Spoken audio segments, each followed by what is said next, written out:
Hello everyone, welcome to the first entry into our 10 Years Later series, where we celebrate the decennial of our favorite works. I'm your host, Ben, and today we're going to take a trip down memory lane and celebrate the 10th birthday of an amazing title, Bloodborne. Without further ado, let's get right into it. Bloodborne is an action RPG developed by From Software, released 10 years ago today exclusively on the PS4, where, unfortunately, it remains. If you've played any Souls-like games before, this game is incredibly similar to those, albeit with a few differences. But for all the newcomers, the game has you create a character, then shoves you into an unforgiving environment where you fight in third person against difficult enemies and punishing bosses. There are many weapons at your disposal, one of 3 of which you can choose at the start, with more you can pick up along the way. So, kind of like a Lovecraftian Pokemon. In Bloodborne, all of the weapons you find are trick weapons. These weapons have 2 different functions that you manually switch between. For example, the Saw Cleaver, one of the first starter weapons you find, has 2 forms. One for fast attacks and close combat, and another for longer range melee engagements. Let me tell you, the animation and sound that plays when you transform your weapon is a serotonin release. You also get to use pistols as secondary weapons, but these are meant to stun or stagger enemies. They're incredibly useful if shot at the right moment during an enemy's strike, where you can counter with a visceral attack. Bloodborne has a semi-linear world, where you fight bosses, collect new weapons and items, and progress the story. You will die a lot.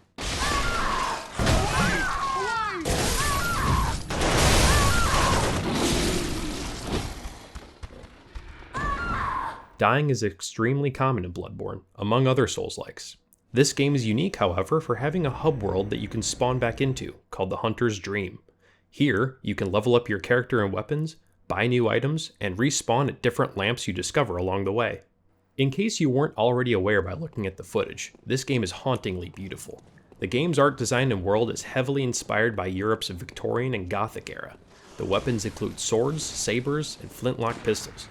It's a far cry from FromSoft's titles in the Dark Souls series, as well as Demon Souls, which give off more of a medieval fantasy vibe. In the beginning sections taking place in central Yharnam, the buildings surrounding you make you feel cramped, almost claustrophobic. There's little room to go around your enemies. You either fight through them or find another path. The streets are dirty, the townsfolk mutter nonsense as they run at you with swords and axes. The sewers have giant rats. Walking through the streets, you can hear coughing, crying, or manic laughter coming from the villagers trapped in their homes, the ones who haven't yet gone mad. How you poor thing. So it's kind of like London. Enemies in this game drop blood echoes, which is the currency you'll use to level up your character, buy new items, and upgrade your weapons. You must make it back to the Hunter's Dream by teleporting there from a lamp in the main world. Die, however, and you'll drop all of your blood echoes. You do have the chance to pick up all of the echoes you dropped if you make it back to where you died. Die again without picking them up, however, and you'll lose them forever. In this game, you play as a hunter, traveling to Yharnam to seek the mysterious Pale Blood, and to end the nightmare of monsters that happened upon the world. Making sense yet? Let's dumb it down. Good.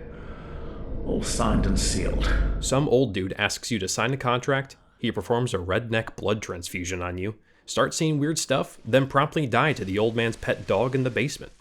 From there, you travel to the Hunter's Dream. Hello, good hunter. Meet the mysterious doll who levels you up, as well as Gehrman, the first hunter. Welcome to the Hunter's Dream. You get your weapons, go back to get revenge on the dog, and go out into the world. From there, Bloodborne takes you on a horrifying adventure slaying monsters, felling angry Englishmen patrolling the streets, besting fellow hunters, and even dips its toes into the cosmic, which I won't spoil. The story this game tells is subdued, really only shown to you through scant dialogue by the few friendly NPCs you find along the way, and through item descriptions. There is so much to this game that I won't be able to cover in this video, but in the interest of not getting too long in the tooth, let's move on, shall we? Bloodborne is a game I had my eye on since it came out, but I didn't pull the trigger on picking it up until late 2020 when my favorite podcasters spoke highly of it. I hadn't played a Souls-like prior to this, so playing it through for the first time was a struggle as I learned the mechanics of the game. But I was quickly hooked by the addicting loop of fighting through enemies, leveling up, and unlocking new areas to explore. The places this game takes you and the enemies it pits you against are so creative. One moment you could be fighting in a graveyard against a rogue hunter gone mad, who turns into a werewolf during its second phase, if he doesn't absolutely wreck you in his first one. Face it. Another, you could be in a swamp fighting the literal Nazgul from Lord of the Rings. Then you could be fighting a giant spider in a white void. This one is especially annoying. This game keeps itself from being samey constantly, and it's all the better for it. One thing I realized I liked most about Bloodborne upon my second playthrough is that I consider it to be a static game. Hear me out. Similar to other Souls games, there's little randomization that happens during your playthrough. Item placements and enemy encounters don't really change between playthroughs. To me, this adds to the memorability of the game. It's not so hard to get back into after a long absence because you know where to find the best items, where the toughest enemies are, and how to avoid them. That's right, you can find alternate paths that let you skip hard sections of the levels, and even bosses entirely. For example, the first major boss in the game you fight, the Cleric Beast, is actually optional, if you know where to go. Going through the sewers, fighting rats, finding a giant pig, doing this to the giant pig. I swear it's important, just believe me.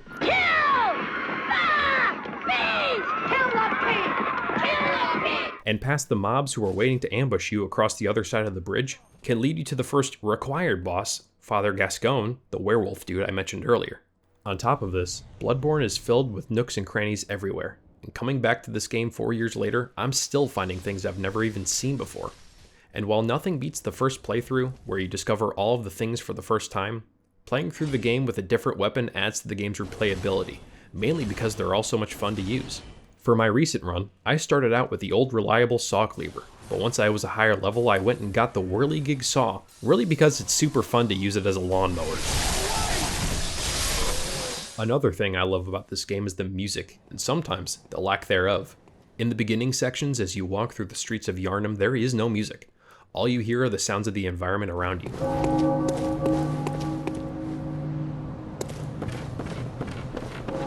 Then you could be fighting a giant horseman with a magic blue sword and be listening to the best choral symphony you've heard in your entire life.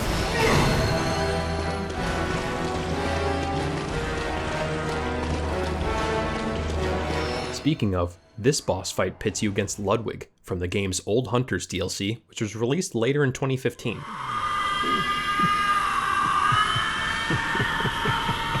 I really want to emphasize how much I love this encounter. In the first phase, you fight Ludwig the Accursed, a horrifying horse-wolf-man hybrid. He charges at you indiscriminately, almost without thought, while letting out hellish screams as you fight in this dark, blood-drenched chamber. Halfway through, his humanity begins to return in a cutscene where he speaks to his sword, one he cherished in his human life. You were at my side all along. In the second phase, Ludwig the Holy Blade, his hellish screams are now replaced with humanoid grunts as he fights using his beloved blade. The music crescendos as the battle becomes more of a spectacle.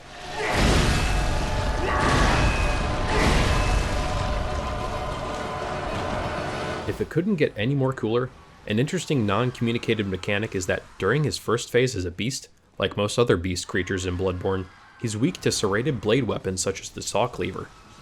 However, in his second phase, knowing that his humanity has returned, he isn't considered a beast. Thus, serrated weapons no longer grant bonus damage. There is so much more to this boss fight that I won't spoil, and Bloodborne is chock full of these amazing encounters.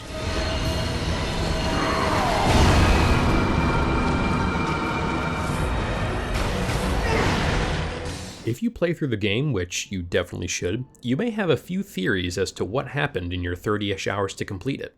The real story reveals itself in the countless video essays and wiki articles lovingly created by the community. Professional ASMR YouTuber VatiVidya goes in depth on the Soulsborne series, ranging from plot summaries to analyses, theories, strategies, and more. Another YouTuber I'd like to mention, Akane, has some pretty extensive weapon showcases and reviews that may help you find your next favorite armament, including challenge runs, like only using his torch. God bless him. There's also fan games, and two I want to shout out are created by the extremely talented Lilith Walther. The first is the Bloodborne PS1 demake, a completely stripped down version of the game in every way, sound, music, gameplay, graphics, and more, all to emulate the feel of the PlayStation 1. This isn't a demake of the entire game, but only the first part, up to the Cleric Beast.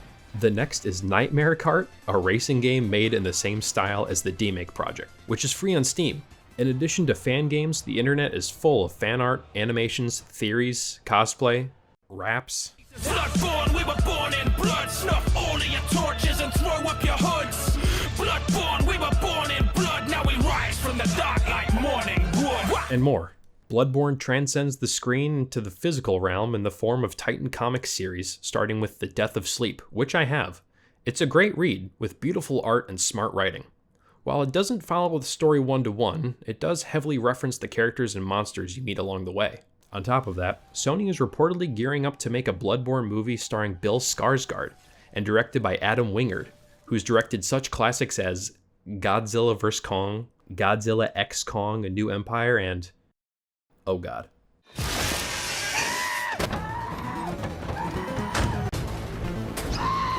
Safe to say I'm not terribly excited about a film adaptation of Bloodborne, but we'll have to wait and see. Now, if you play games in the modern era, especially on PC, you probably notice something right away when watching these clips. Bloodborne on PS4 is locked to 30 frames at 1080p. Newer gamers on their RGB mega rigs would faint playing this, but us veteran last-geners cut our teeth on 30. Frame pacing, what is that? All I know is that I got abused by the blood-starved beast because I failed to catch his hands moving 15 feet every 3 frames. Enhance 34 to 36.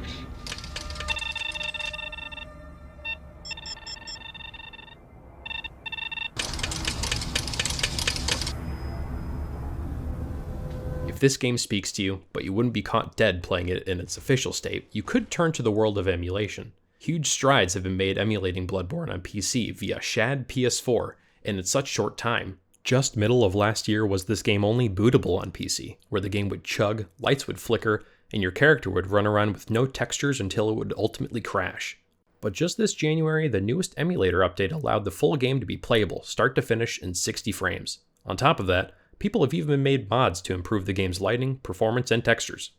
1 year from now, I can't wait to revisit this scene to see how much more progress has been made here. And without an official port or remaster of this game, it'll only add to the resolve of these modders. Pause. Sorry, but since writing this, Sony went ahead and issued copyright claim takedowns of both the PC port as well as the PS1 style demake projects, taking them off the internet. While it is legally within their right to do this, it really sucks. I don't imagine these projects were hurting them in any way, but in the case of the PC port, maybe they decided to work on this themselves and kick off any competition? One can hope. Anyway, moving on. Thankfully, we have more to play though, right? Right? Wrong! Unfortunately, in the gaming side of things, we've been left a little bit out to dry. In the last 10 years, there have been rumors of a sequel, port, or remaster. Those rumors were shot down, rumors came back up, and so on and so on. There's a reason the clown makeup meme exists, and it is because of Bloodborne. Fans of this game have really been through the 5 stages of grief, except where they go through number 4, depression, and then on to number 5, acceptance. They tend to go back to number 4, depression, and stay there a while.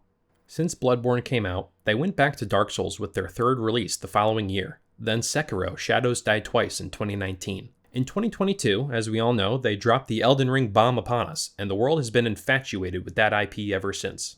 Last year we got the mammoth DLC for Elden Ring, Shadow of the Erd Tree. I am a huge fan of Elden Ring and its DLC, and don't get me wrong, I love that they're continuing down this route with the approaching Elden Ring Night Rain project. But it really feels like there's no hope for Bloodborne making any sort of return. Part of me feels the success of Elden Ring shifted From Software's focus in that direction, and with good reason. The game sold over 28 million copies since it was released in 2022. That's not something you move away from. Bloodborne sold well too, selling over 7 million copies since its launch in 2015. While that's a much lower number, the game is still locked to PS4, and technically PS5 with backwards compatibility, so its install base is much lower. The approaching Elden Ring Night Rain game looks really cool, but I'm not sure how the multiplayer-focused gameplay style will resonate with the Souls crowd. But since there's definitely a boss from Dark Souls 3 in there, hopefully there could be a Bloodborne reference in there too. But again, clown makeup meme. However, all of that doesn't stop us from loving Bloodborne, a truly remarkable gem. Most of the footage you're seeing is before the spider boss I mentioned, which is roughly the first half of the game. Let me tell you, there's a ton of surprises left in store for you to discover yourself. You can get Bloodborne on PS4 and PS5, and on sale the game gets dirt cheap. The main game and DLC bundle can get as low as under 18 bucks. This title is well worth your money. Anyway, happy 10th birthday Bloodborne. Next time we see you, we hope you either have a fresh coat of paint, or new content for us to explore. But what are your thoughts on Bloodborne? What's your most memorable experience of the game? Which boss gave you the most trouble? And why is it so important to do this to the pigs? This has been Ben from 10 Years Later. Thanks for watching. Leave a comment below, and don't forget to drop a like and follow us on our socials in the description. If we could keep you here for a few moments longer, I'd like to go over a couple of things about this channel. As a wrap-up of our first episode, I admit it may have become a bit longer than I'd like, as our aim is to keep these videos at around 10 minutes long. One of our goals with these videos is to respect your time as a viewer, but this one in particular was tough to condense. I didn't include the Chalice dungeons or PvP, as I thought those areas were secondary to the main experience of the game. The next video should be a bit shorter. This channel is a passion project, and we're making these videos on top of our full-time jobs, so we won't be able to keep a proper cadence of uploads. Instead, we'll have several episodes this year to start out. Please make sure you have notifications on, as we're planning on shadow dropping these videos on the release dates of works that we plan to cover. But as you'll hear, I'll give you a hint to the next video's topic and release window. We're putting everything we have into these, and while I don't intend on these videos getting popular, I do hope we can maintain a level of quality to these and make them an enjoyable viewing experience. But please let us know in the comments below if you have any critiques or suggestions as we strive for constant improvement. With that out of the way, let's get out of here. Next month, we return for something rhythmic, and from henceforth into perpetuity. Do you feel old yet?